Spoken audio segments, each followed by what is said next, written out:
Lakeside Auditorium. This is a wonderful day for our university and for our athletic department as we welcome Jay Lucas as our new head men's basketball coach.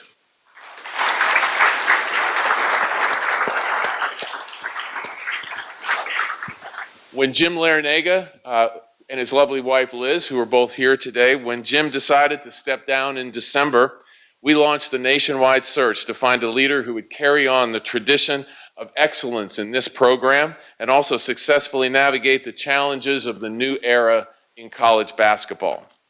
I want to thank our search committee, Chairman of the Board Manny Cadre, Board Athletics Committee Chair Jose Mas, Executive VP and Chief of Staff Rudy Fernandez, and Deputy Athletic Director Brian Baptiste. I would also like to thank our search firm, Collegiate Sports Associates, and its president, Drew Turner, and also President Joe Echeverria for his assistance and guidance during this search. There was great interest in this position from around the country, but from the outset, the committee was very impressed with Jay. His knowledge of the game, his passion for the game, and his commitment to building a basketball program the right way. Jay also possesses a great basketball pedigree. He is someone who grew up around the highest levels of basketball thanks to his father, former NBA star and NBA head coach John Lucas, who is here with us today.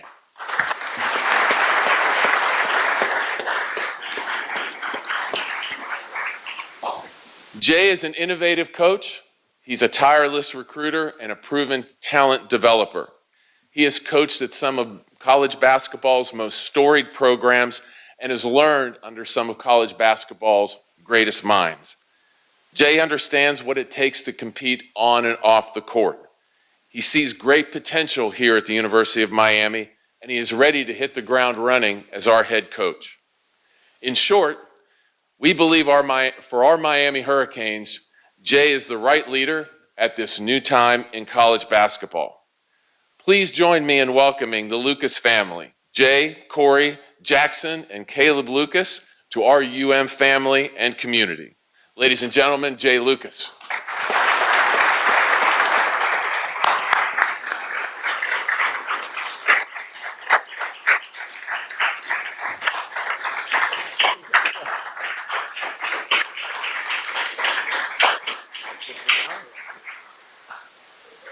There you go. It's all yours, Jay. Oh, how's everybody doing? Good. This is pretty cool. This is pretty cool. You know, it's like a deja vu moment. I've dreamed of this moment my whole life, and this is exactly what it looked like. So this is pretty amazing. I want to thank everybody for coming out. I promise not to be too long, but when you're prepared for this your whole life, you got to thank some people and give them the blessing, all right? First one is God. I just want to say God is good. I'm both honored and thrilled to stand before you now as the new men's head basketball coach at the University of Miami. This is an opportunity and a dream come true. I'm grateful for the university of trusting me for the responsibility of leading this program into a new era of basketball. And I would like to thank President Echeverria. I know he's here somewhere. There he goes. I appreciate it. Me and Joe, we share some of the same qualities. The most important thing is we both love winning. So I appreciate that about him. I also would like to thank Dan and Brian. Just during this process, they have really showed me that our visions are aligned for where we think the program would go. I also would like to thank Rudy Fernandez, Jose Mas, and Manny Cadre just for showing me the passion and the desire that the university has to compete for championships. And that's something we were aligned in too.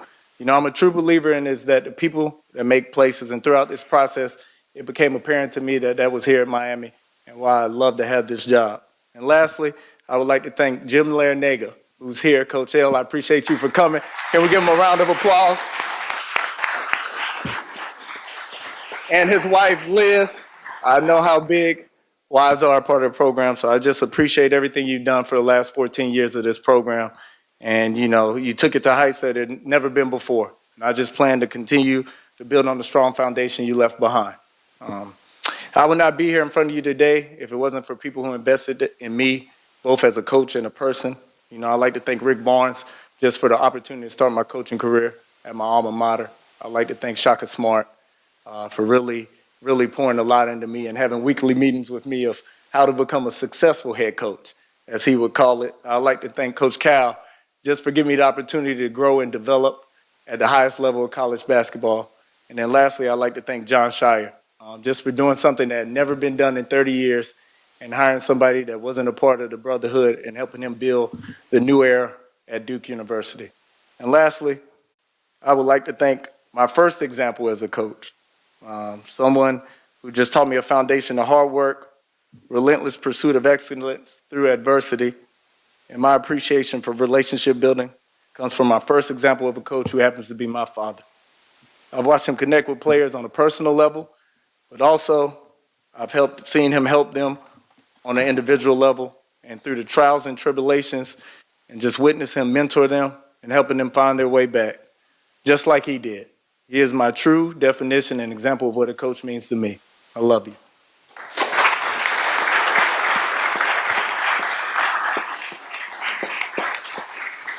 I'm joined here today by my family. I'm laughing because I've never seen them cry, so it must have been a good speech. I'm joined here today by my family, my wife, Corey, my sons, Jackson and Caleb. Caleb is 7 months, so he's somewhere running around. You know, my wife, just her willingness to let me chase my dreams. Moved her around the country many times, and she's always made it feel like home. There's not enough thank yous I have for you and everything you do for me and the boys. But I will say this, she was not sad about this move. She was okay with this one. There's no seasonal depression in South Florida. So, you know, that is something she was okay with. And, you know, I'm sure a lot of you are asking, why Jay Lucas? And to understand that and answer that question, you really have to know me. You know, my whole life has prepared me for this moment. You know, I became a coach long before I knew this was my calling and what I was supposed to do. You know, when it comes to basketball and coaching, I have authentic experiences. You know, from a player standpoint, I was a high recruit. I was a McDonald's All-American. I was in the portal before the portal was a thing, so I was a transfer. I started 30 games. I've came off the bench. I've had games where I didn't play. So just that relatability to understand where people are and having that conversation with them. And then as a coach, you know, myself, I like to think I didn't skip any steps. Started as a special assistant at Texas under Rick Barnes, moved to director of operations. I left, then moved to assistant coach under Shaka Smart. I left a coaching role to go to Kentucky because I wanted to be at the highest level and be at a story program and learn what it looked like there. And then from there, I became associate head coach at Duke and worked under a first-time head coach. And a big part of that was preparing me for this moment right here and what I have to do. I've experienced a lot of things except for running a program. But through these experiences that I have gone through and the preparation and what I've done, I know I'm prepared and ready to lead. And now I understand why I went through everything I went through for this moment. And the three things I believe in and three things my program will be about, first and foremost, is relationships. You can't do anything meaningful if you don't have strong relationships. And this will be our foundation in our program, but also in the community and on and off the court. To get them to understand that we are better together, and then that our bond and how tightly we are connected will determine our spirit and how hard we compete. And I just need them to understand that I'm here for them always throughout life. These are lifelong relationships. This is not just a coach-player relationship. I want to be in their weddings. I want to see texts when their kids are born. I want everything like that. The second thing, and Dan kind of touched on, is development. It's a huge key, and three things in development are a big key to me. The first one is you got to be intentional. You have to have a purpose behind everything you're doing at all times. And you have to be able to explain it and get them to understand why you're doing it. The second one is you have to be consistent. Every day, no matter how you feel, what's going on, you're here to do a job, and you have to get it done. And then lastly, the main thing to me is you have to be receptive. You got to be open to change, open to feedback, and then just open to experiencing new things. Third and final value is competition. You know, for me, this is our relentless pursuit to fight for our values and our standards, no matter the circumstances. We need to control the controllables, dominate the details, and understand what is important in that moment right there. There's a process to winning. We will not cheat the process because we value winning. I can promise you that. To the students, to the alumni, and to the city of Miami, this is your team. I want you to take ownership in it. We can't be our best version of ourselves if we don't have you behind you. We need you. I can promise you one thing. We will be relentless in everything we do. Defensively, our resistance to keep the other team out the paint will be relentless.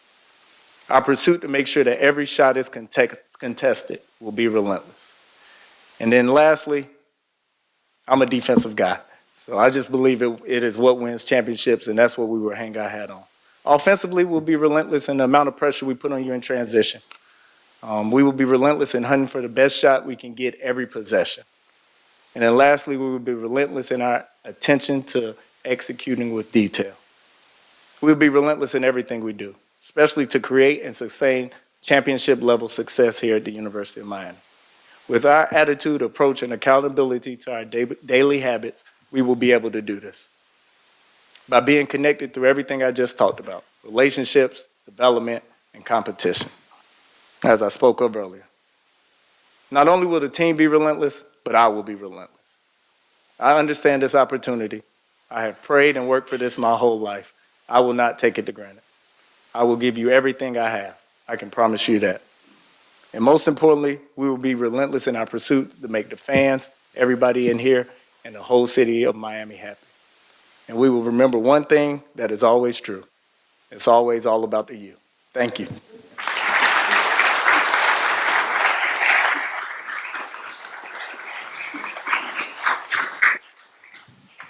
Questions from the media right now. We have 2 microphones here, so just raise your hand and we'll get microphones to you. First, Michelle. Michelle Kaufman from the Miami Herald. Welcome. Welcome to Miami. I have 2 quick ones, if you don't mind. One is, how difficult was it to leave Duke knowing what's ahead for them? And, you know, how hard was that transition for you? And number 2, people all want to know about the recruiting part. Are there any Duke commits that might want to flip here? Have you heard from any of them? Are you going to try to flip them, or are you going to leave them alone? Thank you. First part of the question, it was extremely hard. It was extremely hard to leave, just off the relationships you've built there. You know, I was there with the beginning with John 3 years ago when we started his program at Duke. And then this year we finally had a team that could win it all. And, you know, you recruited those kids, and we had returning players that's been there 3 years, and you build that relationship and that bond with them. That was the hardest part, just leaving them. It wasn't hard to leave for these reasons, because this is something I wanted. And, you know, the times have changed.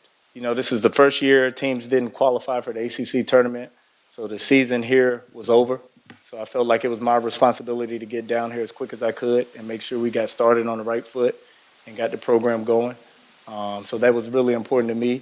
And then secondly, I can't speak on anybody who is signed, committed anywhere, but, you know, one thing, and it's just true moving forward, is you always want to keep the best players home. So that's what we'll try to do moving forward.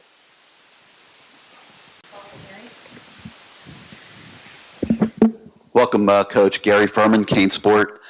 You have a unique perspective because a couple weeks ago you did the scout for Miami, so you probably know the current players and team extremely well. Talk about the process that you're going to go through here. You have 2 weeks before the transfer portal opens. You've got to evaluate the players that are currently in the program and make decisions on them, and obviously pave the way for what you're going to want to do in 2 weeks. Can you just talk about the process that you're going to go through and getting to that point? Yeah, you know, I got the opportunity to meet with the team last night. That's the most important thing to me, and I wanted to do it right away. And I told them, you know, it's spring break, so I told them they go home, enjoy themselves, take a week. I had some individual meetings and want to meet with everybody individually, and I just gave them my support, and whatever they wanted to do and the conversations we will have will kind of, I guess, determine what they want to do. But I just wanted them to let them know they wore the jersey. They're part of the program. We are here to support them in any way. I know it's a lot of places in universities that when people go in the portal or go pro, they kind of don't let them in the gym or the facilities and stuff like that. So I was just reassuring them that they have access to everything, at least while I'm here and while they're here. You know, it's a different time where they feel they're making the best decision for themselves and their family and their career, and you can't fault them for that. But for me, it's just having these conversations over the next 2 weeks and seeing where we fall. Yeah, it's going to be, I mean, I know it's going to be a big overhaul because you just never know. So, my expectation coming in was that I would need to get at least 13 new players just because that's the way it is now. But you never know, like I talked about earlier with the opportunity of people coming back, it could be a little bit lower. But my expectation is just hit the ground coming and then find people who fit what I talked about. That's a big key for me. Everybody has to be aligned. If you're not aligned, you're not going to be able to win. So I have to make sure I recruit people who's aligned with my vision, but also the vision of the staff.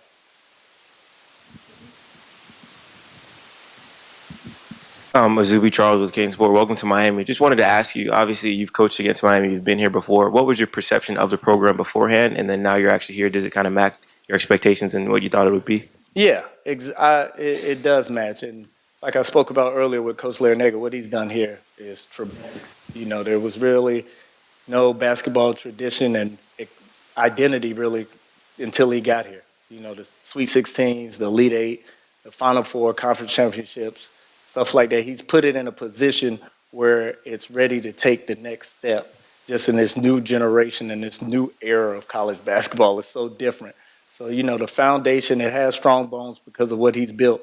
And I'm just happy to come in somewhere that has a strong foundation.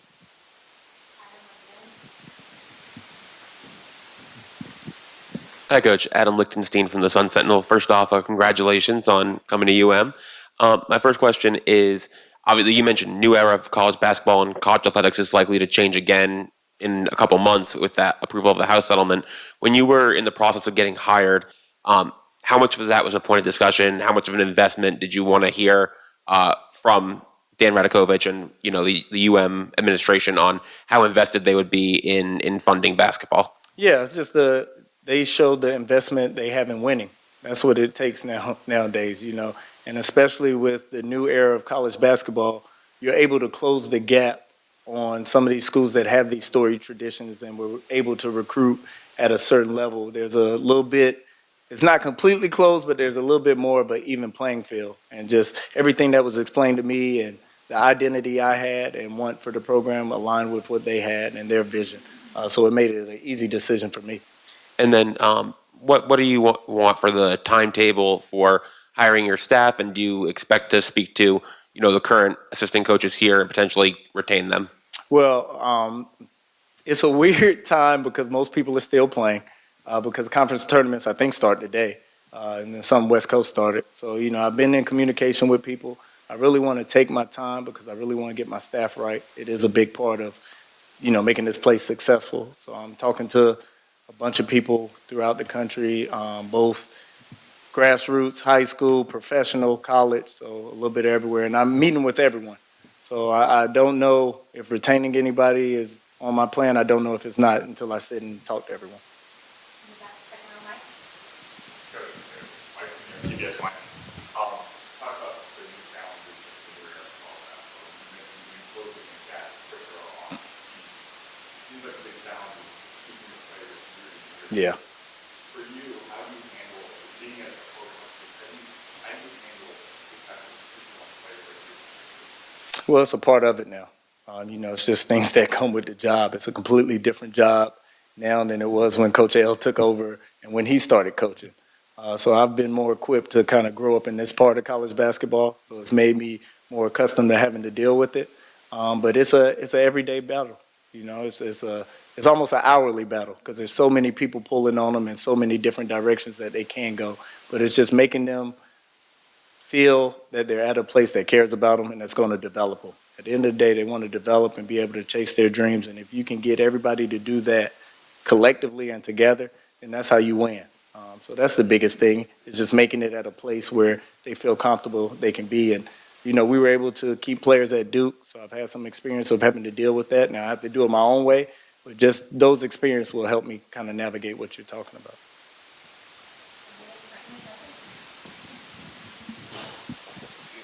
Justice Sandals, Sports Illustrated.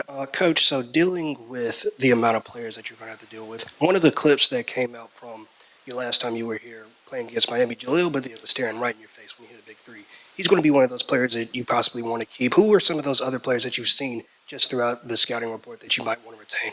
Well, it's just talking to everybody. And I will say, I can't tell you exactly who it is because my vision of the program and how I want to play and my style of play may be completely different than how they were recruited here and what they are expecting. So it's just having those conversations and seeing if we're aligned and it fits in what they want.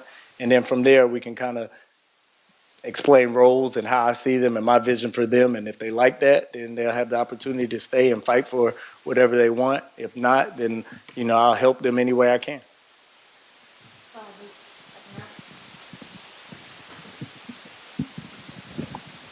Hey, Coach. Luke Cheney with the Inside the U. Very nice to meet you. You're a defensive guy. You've come from a defensive background. I know you touched on this briefly previously, but just what are some of those key pillars that you build your defensive identity off of? Well, it's just kind of what I spoke about earlier, but the first thing is transition. You got to be able to stop transition offense on the other team and make sure you don't give away any easy points. But part of that is offensively too, making sure you're getting good shots and value in the ball. And then, the biggest thing is just eliminating their paint touches, trying to keep them out the paint as much as possible, be physical as possible, and then finishing possessions, being able to rebound. I like to have positional size, so it gives you the ability to switch and do a bunch of different things, but also pick up pressure, give them different looks. That's the thing. Don't let anybody ever get comfortable. And when you find something that's working, stick with it. That's a big part of it, too. Go ahead on the end, Danny. Welcome, Coach. Danny Enriquez, Canes Insight. So this is an area historically been known more for producing football and baseball players, but with the emergence of South Florida basketball culture, what have you seen there, and how do you plan to attack that going forward? I mean, it's kind of like I spoke about earlier, especially with this next class coming up, the 2026 class. I think probably Florida has the best talent coming out these next couple of years. So it's just building those relationships, getting them to understand the value of staying home, the value of coming to Miami, the development they'll get here, and just really locking in on just locking down the state, honestly. The times have changed where kids do want to stay home, but there's also the opportunity and the resources and NIL and stuff to go, to other schools and things like that. But it still comes down to building those strong relationships with the right people and getting them to understand the value of being at the U. Any other questions? Any questions up there? All right, thank you very much, Coach. Thank you all. Great job.